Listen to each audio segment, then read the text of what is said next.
이번 분석을 시작하기 앞서 투자 판단의 최종 책임은 투자자 본인에게 있다는 점을 명확히 말씀드립니다. 저희는 단순 참고용 정보나 분석을 제공할 뿐 특정 종목이나 섹터에 대해 매수나 매도를 절대 추천하는 것이 아닙니다. 네, 안녕하세요. 오늘 저희가 함께 깊이 파고들 주제는 바로 디지털 리얼티 트러스트, 미국 증시에 상장된 데이터 센터 리츠죠. 티커 심볼로는 DLR입니다. 네, 안녕하세요. 네, 청취자분께서 공유해 주신 자료를 좀 보니까 특히 글로벌 투자은행이죠. JP모건이 최근에 DLR에 대해서 상당히 긍정적인 평가를 내놨더라고요. 네, 맞습니다. 목표 주가도 올리고 그랬죠. 그래서 그 배경은 뭔지, 그리고 요즘 워낙 핫한 인공지능, AI 시대가 본격화되면서 이 데이터 센터 시장에서 DLR이 차지하는 위치, 또 전망은 어떤지 이런 부분들을 오늘 좀 집중적으로 파헤쳐보려고 합니다. 좋습니다. 정말 중요한 시점이죠. AI와 데이터 센터는요. 맞습니다. 그래서 이번 분석의 목표는 아주 명확합니다. 공유해 주신 자료들을 통해서요. DLR 성장의 핵심 동력이 도대체 뭐냐?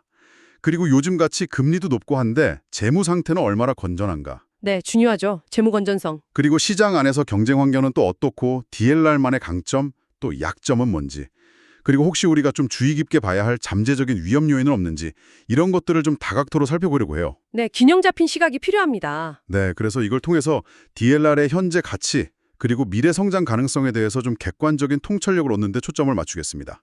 자, 그럼 본격적으로 한번 시작해 볼까요? 네, 좋습니다. 역시 가장 먼저 눈에 띄는 건 그 JP모건 보고서 내용인데요. DLR의 목표 주가를 기존에 $200였는데 이걸 $210로 올렸어요. 그리고 투자 의견도 비중 확대, 그러니까 오버레이트 등급을 그대로 유지했다는 소식인데 이게 그냥 단순히 숫자만 좀 올린 거, 그 이상의 의미가 있다, 이런 분석이 많더라고요. 어떤 근거들이 있었을까요? 네, 맞습니다. 단순한 숫자 조정은 아니라고 봐야겠죠. JP모건의 이번 평가는 여러 긍정적인 요인들이 좀 복합적으로 작용한 결과로 보입니다. 크게 한 세 가지 정도로 나눠볼 수 있을 것 같은데요. 네네. 첫째는 역시 실적입니다. 기대치를 뛰어넘는 아주 견조한 실적을 보여줬어요. DLR의 3분기 매출이 시장 예상치가 한 15억 3천만 달러 정도였는데 이걸 넘어서 16억 달러를 기록했습니다. 오, 예상치를 넘었군요. 네, 특히 좀 주목할 부분은 핵심 수익성 지표라고 할 수 있는 주당 핵심 운영자금, 우리가 보통 FFO라고 부르죠. Funds from Operation. 아, FFO. 리츠 볼 때 많이 보는 지표죠. 맞습니다. 이게 부동산 임대 사업에서 실제로 벌어들이는 현금 창출 능력을 보여주는 건데 이 FFO가 주당 1.89달러를 기록했어요. 이게 작년 같은 기간이랑 비교하면 무려 13%나 증가한 수치입니다. 13%요? 와, 상당한데요? 네, 그렇죠. 이게 왜 중요하냐면 그동안 DLR이 굉장히 공격적으로 대규모 계약들을 따냈었거든요. 근데 이게 그냥 계약했더라 수준이 아니라 실제 재무 성과로, 그러니까 돈으로 가시화되기 시작했다는 아주 강력한 신호이기 때문입니다. 약속이 현실이 되고 있다는 거죠. 아, 그동안 수주했던 것들이 이제 진짜 실적으로 찍히기 시작했다, 이런 의미군요. 정확합니다. 그게 첫 번째 근거고요. 두 번째 근거는 미래 수요에 대한 강력한 확신입니다. DLR 측에서 발표한 내용을 보면요. 이미 2026년까지 사용될 데이터 센터 용량의 상당 부분이 계약 완료, 그러니까 거의 완판 상태에 가깝다고 합니다. 2026년까지요? 벌써요? 네. 근데 여기서 더 흥미로운 지점은 2027년 이후에 필요할 것으로 예상되는 대규모 추가 용량 있잖아요. 여기에 대해서도 신용 등급이 아주 높은 최상위 하이퍼스케일 고객들, 그러니까 구글, 아마존, 마이크로소프트 같은 빅테크 기업들이죠. 네, 그렇죠. 이 기업들하고 이미 구체적인 논의를 진행 중이라는 점입니다. 이 대목이 시사하는 바는 현재 데이터 센터 수요가 이게 그냥 반짝하는 AI 열풍 때문에 잠깐 늘어난 게 아니라는 거예요. 아, 단기적인 유행이 아니다. 네, 장기적이고 구조적인 성장 추세에 기반하고 있다는 걸 뒷받침하는 거죠. 그러니까 DLR 입장에서는 미래의 안정적인 수익 기반을 지금 착실하게 다지고 있다, 이렇게 해석할 수 있습니다. 그렇군요. 미래 먹거리에 대한 가시성이 상당히 높다, 이렇게 볼 수 있겠네요. 맞습니다. 그리고 마지막 세 번째 근거는 JP모건이 DLR의 재무 건전성에도 주목한 걸로 보입니다. 외부 리서치 기관인 인베스팅 프로 분석을 봐도요. DLR 재무 건전성이 양호 G5ODA 등급으로 평가받고 있거든요. 아, 인베스팅 프로에서도요? 네. 여기에 더해서 제가 인상 깊었던 건 무려 22년 연속으로 배당금을 지급해왔다는 이력입니다. 22년이요. 와. 네. 이게 사실 변동성이 큰 시장 환경 속에서도 DLR이 얼마나 안정적으로 사업을 운영해 왔는지, 그리고 또 주주 가치를 얼마나 중시해 왔는지를 보여주는 아주 중요한 지표라고 생각해요. 특히 리츠는 배당이 중요하잖아요. 그렇죠. 리츠 투자의 매력 중 하나가 배당이니까요. 맞습니다. 이런 꾸준한 배당은 안정적인 현금 흐름을 중요하게 생각하는 투자자분들께는 상당히 매력적인 요소가 될 수 있죠. 네, 정리해보면 실적도 좋고 미래 수요도 탄탄하고 재무적으로도 안정적이다. 이 세 가지가 JP모건의 긍정적 평가의 핵심 근거였군요. 네, 그렇다고 볼 수 있습니다. 확실히 긍정적인 평가를 받을 만한 이유가 있어 보이네요. 그렇다면 역시 이 AI 이야기를 좀 더 깊게 해봐야 할 것 같습니다. 요즘 생성형 AI다, 거대 언어 모델, LLM이다 하는데 이런 기술들이 구체적으로 DLR에게는 어떤 기회를 제공하고 있는 건가요? 이게 그냥 막연한 기대감을 넘어서 실제 사업에 미치는 영향이 정말 큰가 보군요. 그럼요. AI는 현재 DLR 성장의 가장 강력한 엔진이라고 해도 과언이 아닙니다. 왜냐하면 생성형 AI나 LLM 같은 고성능 컴퓨팅 작업은요, 기존의 그냥 일반적인 데이터 센터 인프라로는 사실 감당하기가 어렵습니다. 기존 걸로는 안 되는군요. 네, 훨씬 더 높은 수준의 연산 능력이 필요하고 또 전력 공급도 막대하게 필요하고요. 서버를 아주 고밀도로 배치할 수 있는 그런 특수한 설계가 필수적입니다. 바로 이 지점에서 대규모 고사양 데이터 센터를 전문적으로 구축하고 운영하는 기업의 역할이 결정적으로 중요해지는 거죠. 그렇겠네요. AI 기술 기업들 입장에서는 이런 특수 인프라를 자체적으로 다 구축하려면 시간도 오래 걸리고 비용도 엄청나게 들거든요. 그러니까 DLR 같은 전문 기업의 시설을 빌려 쓰는, 임대하는 방식을 선호하게 되는 겁니다. 직접 짓는 것보다 빌리는 게 더 효율적이다. 그렇죠. 훨씬 효율적이죠. 시장 규모 예측치를 보면 이 기회가 얼마나 폭발적인지 좀 감이 오실 텐데요.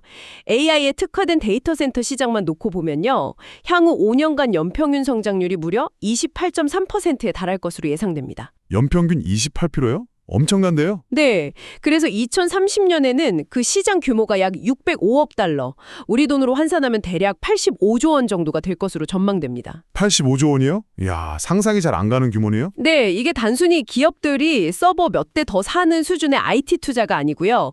글로벌 빅테크 기업들이 AI 기술 패권을 놓고 벌이는 정말 치열한 경쟁 속에서 핵심 인프라를 누가 먼저 선점하느냐 하는 그런 전략적인 투자 경쟁의 성격이 강합니다. 단순 비용이 아니라 전략적 투자다. 맞습니다. DLR의 최근 계약 실적에서도 이런 트렌드가 아주 명확하게 나타나는데요. 지난 3분기에 DLR이 체결한 신규 계약 금액의 절반, 딱 50%가 AI 관련 수요에서 발생했습니다. 절반이나요? 네, 근데 여기서 특히 주목해야 할 점이 있습니다. 이 성과가 특정 초대형 하이퍼스케일 고객, 예를 들어 구글 한 곳, 아마존 한 곳, 이런 한두 곳에 의존해서 나온 결과가 아니라는 겁니다.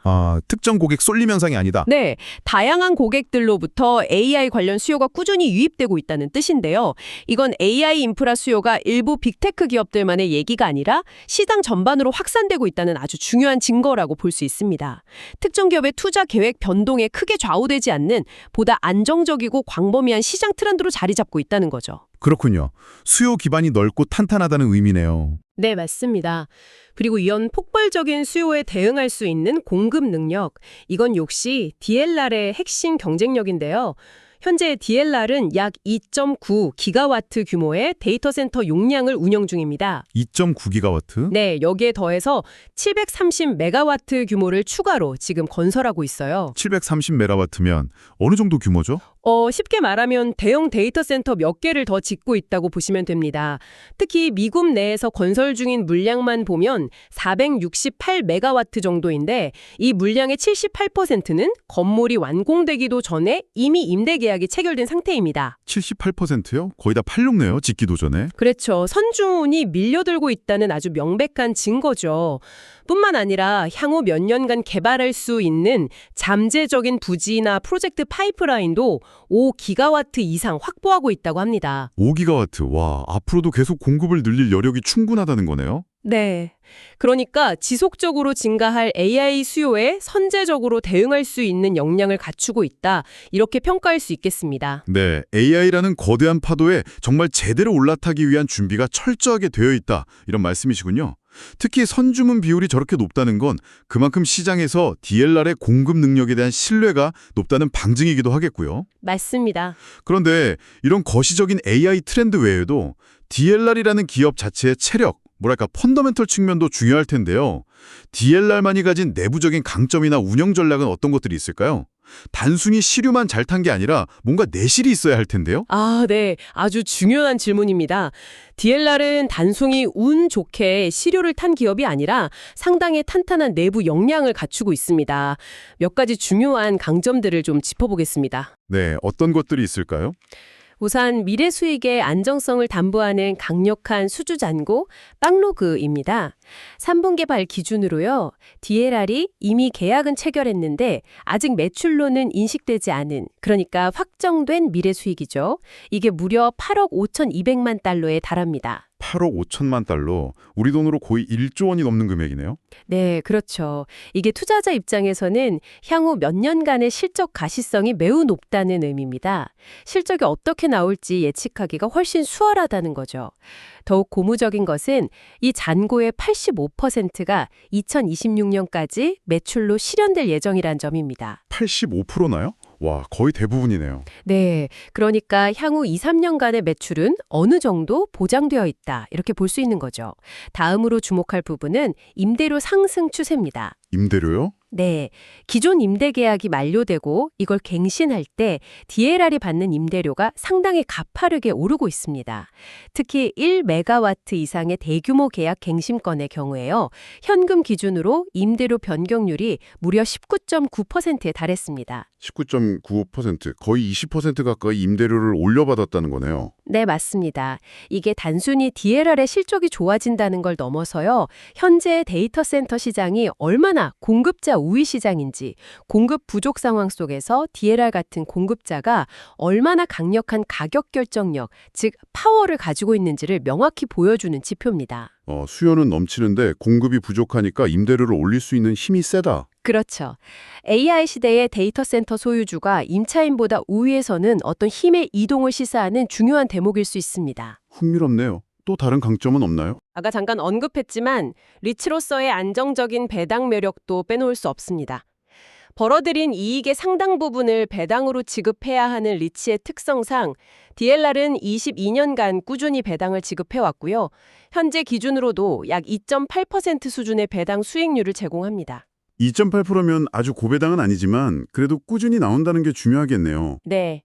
AI라는 강력한 성장 스토리에 투자하면서 동시에 안정적인 현금 흐름, 즉 인컴 수익까지 기대하는 투자자들에게는 분명 매력적인 포인트가 될 수 있습니다. 성장과 안정을 동시에 잡으려는 거죠. 네, 그렇죠. 또 하나 긍정적인 부분은 고객 포트폴리오가 다각화되고 있다는 점입니다. 물론 DLR의 주력 고객은 대규모 클라우드 기업들, 즉 하이퍼스케일러가 맞습니다. 하지만 여기에만 의존하지 않는다는 점이 중요해요. 아, 고객 다변화도 잘 되고 있다. 네, 3분기 실적을 보면 0에서 1메가와트 규모의 상대적으로 좀 작은 일반 기업 고객이나 데이터 센터 내에서 기업 간 네트워크를 직접 연결해주는 상호 연결, 인터커넥션 서비스 부문에서도요. 분기 총 신규 수주액의 절반이 넘는 8,500만 달러의 계약을 따냈습니다. 오, 하이퍼스케일러 말고 다른 쪽에서도 수주가 잘 되고 있군요. 네, 그러니까 하이퍼스케일러의 폭발적인 성장에 발맞추면서도 다른 고객군에서도 꾸준한 수익 기반을 확보하면서 사업의 안정성을 높이고 있다. 이런 의미로 해석할 수 있습니다. 균형을 잘 잡고 있는 거죠. 네, 균형감이 중요하겠네요. 마지막으로 제가 정말 강조하고 싶은 강점은 아주 영리한 자본 조달 전략입니다. 아시다시피 대규모 데이터 센터 건설에는 정말 막대한 자금이 투입되잖아요. 네, 그렇죠. 조 단위로 돈이 들어갈 텐데요. 네. 근데 DLR은 이 자금을 전부 다 자기 돈이나 은행 빚으로만 감당하지 않습니다. 외부 투자자들하고 합작 투자, 그러니까 조인트 벤처, JV를 설립하거나 전문 펀드 자금을 유치하는 방식으로 필요한 자본을 아주 효율적으로 조달합니다. JV나 펀드를 활용한다. 네, 이렇게 하면 DLL 자체 재무적인 부담은 줄일 수 있죠. 그러면서도 대규모 개발 프로젝트는 계획대로 추진할 수 있으니까 성장을 가속화하는 동시에 재무 리스크는 관리하는 아주 현명한 전략이라고 평가할 수 있습니다. 레버리지를 잘 활용하는 거죠. 와, 정말 다양한 측면에서 강점을 가진 기업이라는 생각이 드네요. 정리해보면 탄탄한 수주잔고에 임대료 협상력도 강하고 안정적인 배당도 주고 고객도 다변화되어 있고 심지어 자본 조달 전략까지 영리하다. 네, 전반적으로 펀더멘털이 상당히 견고하다고 볼 수 있습니다. 그렇다면 이제 경쟁 환경은 어떤지 좀 살펴보죠. 데이터 센터 리츠 시장 하면 DLR과 함께 항상 거론되는 또 다른 거인이 있잖아요. 에퀴닉스, 티터 심볼 EQIX. 네, 에퀴닉스. 빼놓을 수 없죠. DLR과는 어떤 차이가 있고 시장에서의 경쟁 구도는 현재 어떻습니까? 네, 맞습니다. 글로벌 데이터 센터 리치 시장은 사실상 이 두 거인, DLR과 에퀴닉스가 주도하는 양강 구도라고 볼 수 있습니다. 둘 다 업계 최고 수준의 기업들이지만 주력하는 사업 모델이나 강점에는 좀 뚜렷한 차이가 있습니다. 어떤 차이가 있나요? DLR의 핵심 강점은 앞서 말씀드렸듯이 전통적으로 넓은 공간과 대규모 전력을 필요로 하는 하이퍼스케일 고객들을 대상으로 하는 홀세일 임대 서비스에 있습니다. 쉽게 말해서 데이터 센터 공간을 대규모로 통째로 빌려주는 방식이죠. 네, 대규모 임대. 네. 이런 사업 모델 덕분에 아마존 AWS, 마이크로소프트 애저, 구글 클라우드 같은 이런 빅테크 기업들이 AI 기술 개발이나 서비스 확장을 위해서 데이터 센터 투자를 폭발적으로 늘리는 현재 국면에서 DLR이 그 수혜를 직접적으로 그리고 가장 크게 받고 있다. 이렇게 볼 수 있습니다. AI 수혜는 DLR이 더 직접적이다. 네, 상대적으로 그렇게 보일 여지가 많죠. 반면에 에퀴넥스는 조금 다른 영역에 좀 더 집중해 왔습니다. 에퀴넥스는 상대적으로 작은 규모의 공간을 필요로 하는 다수의 기업 고객들을 유치하고요. 이들 기업이 데이터 센터 내에서 서로 데이터를 효율적으로 주고받을 수 있도록 네트워크를 연결해주는 리테일 임대 및 상호 연결 서비스에서 세계적인 경쟁력을 가지고 있습니다. 에퀴닉스는 좀 더 작은 고객들을 많이 연결해주는 쪽이군요. 네, 그렇죠. 다수의 소규모 고객 기반이 탄탄하고 네트워크 연결성이 강점이죠. 물론 에퀴닉스 역시 AI 수요에 적극적으로 대응하고는 있습니다만 전통적인 주력 분야나 고객 기반에서는 DLR과 좀 차이가 있다고 볼 수 있습니다. 그렇군요. 그럼 시장에서의 위상은 어떤가요? 누가 더 큰가요? 규모 면에서는 DLR이 에퀴닉스보다 약간 더 큽니다. DLR은 전 세계 5개 대륙 300개 이상의 데이터 센터를 운영하면서 아주 방대한 글로벌 네트워크를 자랑하거든요. 2025년 기준으로 전 세계 데이터 센터 리츠 시장에서 약 35% 정도의 점유율을 차지하면서 에퀴닉스에 이어서 업계 2위 자리를 굳건히 지키고 있습니다. 정정, DLR과 에퀴닉스는 점유율, 시총 등 기준에 따라 1위를 다툽니다.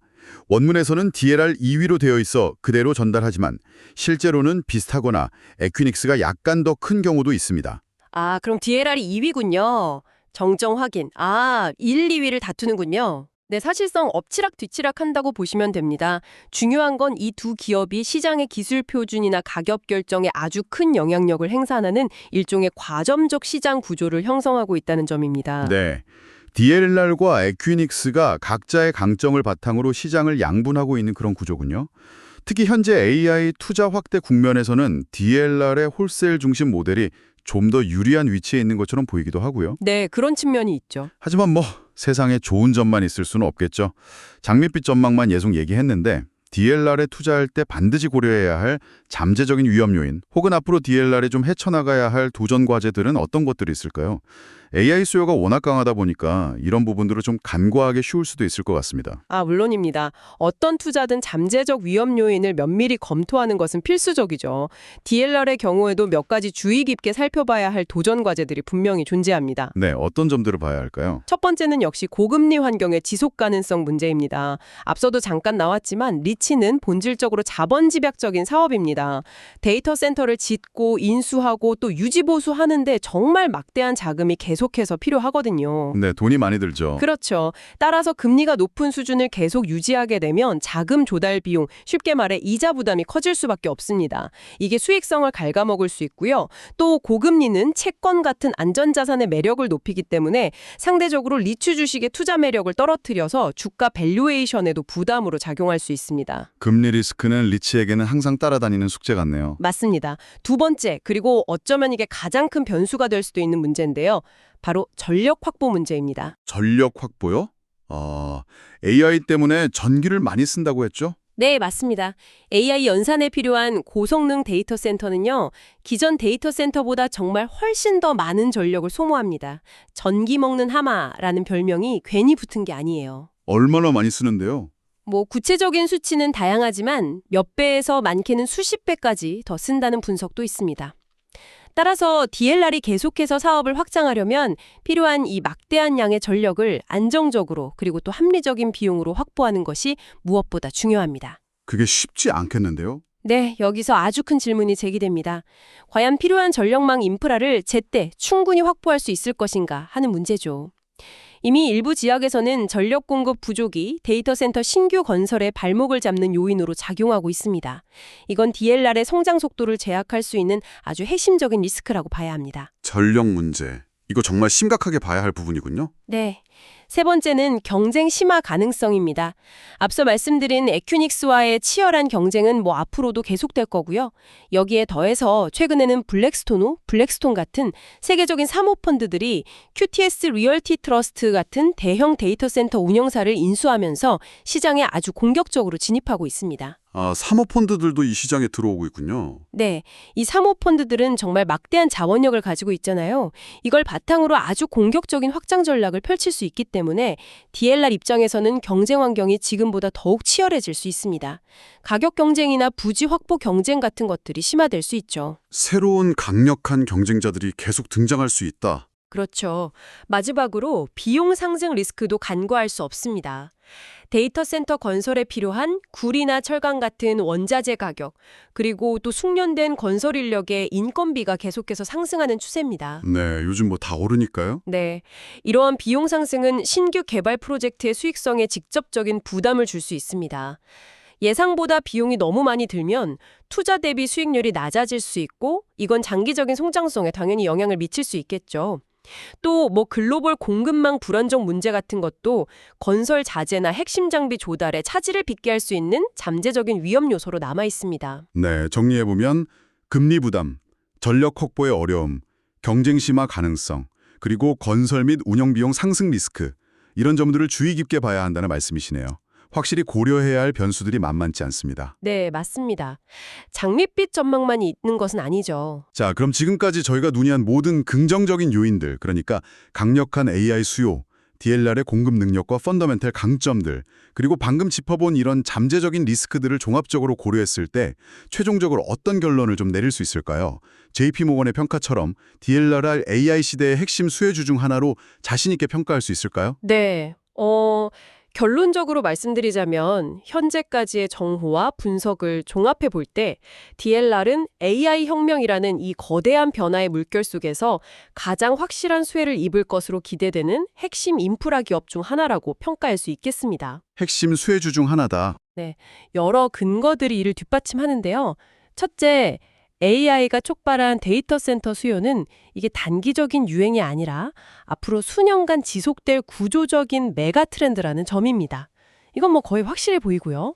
둘째, DLR은 이런 폭발적인 수요를 충족시킬 수 있는 압도적인 개발 역량과 글로벌 공급망을 이미 갖추고 있다는 점. 아까 말씀드린 5기가와트 이상의 파이프라인 같은 것들이죠. 네, 공급 능력. 셋째, 강력한 수주 잔고, 계속 오르고 있는 임대료, 안정적인 배당, 효율적인 자본 조달 능력 등 매우 견고한 펀더멘탈을 보유하고 있다는 점.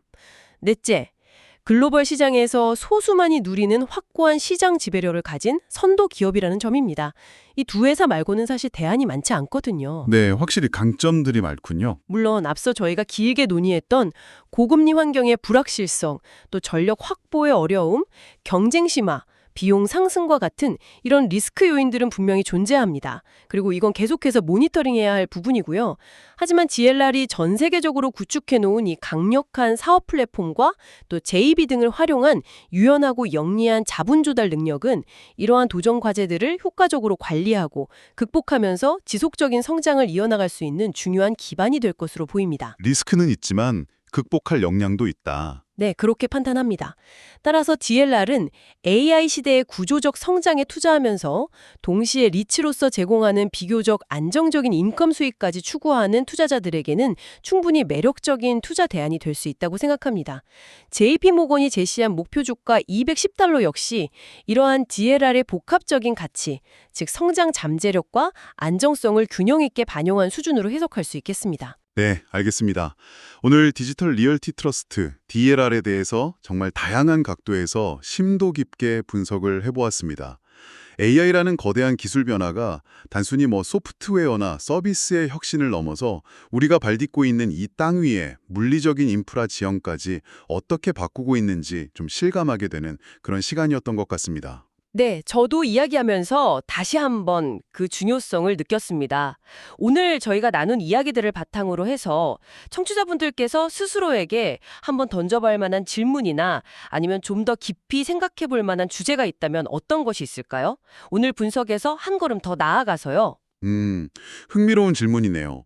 오늘 DLR 분석에서 파생되어서 좀 더 넓게 생각해 볼 만한 질문들이 몇 가지 있을 것 같습니다. 첫째는 역시 지속 가능성의 문제인 것 같아요. 지속 가능성? 네, AI 데이터 센터의 폭발적인 증가는 필연적으로 막대한 에너지 소비와 또 그에 따른 탄소 배출 증가를 동반하잖아요. 과연 지금과 같은 에너지 소비 증가 추세가 환경적으로 그리고 또 경제적으로 장기적인 지속 가능성을 담보할 수 있을지, 또 이걸 해결하기 위한 재생에너지 확보 노력이나 에너지 효율 개선 기술은 얼마나 빠르게 발전할 수 있을지에 대한 고민이 필요해 보입니다. 이게 해결되지 않으면 성장의 발목을 잡을 수도 있거든요. 그렇죠. 환경 문제, 에너지 문제와 직결되는군요. 네. 그리고 두 번째는 디지털 인프라의 집중화 문제도 한번 생각해 볼 만합니다. DLR이나 에퀴넥스처럼 점점 더 중요해지는 핵심 디지털 인프라가 소수의 거대 기업들에 의해서 과점되는 현상이 지금 심화되고 있잖아요. 네, 그렇죠. 두 회사가 거의 다 하고 있으니까요. 네, 이러한 인프라 권력의 집중이 미래 사회의 경쟁 구도나 정보 접근의 형평성, 나아가서 국가 간 또는 기업 간의 경제 권력 분배에 어떤 구조적인 영향을 미치게 될지 이런 부분에 대해서도 좀 장기적인 관점에서 성찰해 보는 것이 의미 있을 것이라고 생각합니다. 누가 이 중요한 인프라를 통제하느냐의 문제죠. 네, 지속 가능성과 인프라 집중화 문제 정말 중요한 화두를 던져주셨네요. 오늘 분석과 더불어 청취자 여러분께서도 한 번쯤 깊이 고민해 보시면 좋을 것 같습니다. 네. 다시 한번 말씀드리지만 투자 판단의 최종 책임은 투자자 본인에게 있다는 점을 명확히 말씀드립니다. 저희는 단순 참고용 정보나 분석을 제공할 뿐 특정 종목이나 섹터에 대해 매수나 매도를 절대 추천하는 것이 아닙니다. 항상 여러분의 성공 투자를 기원합니다. 내용이 좋으셨다면 구독, 좋아요 부탁합니다.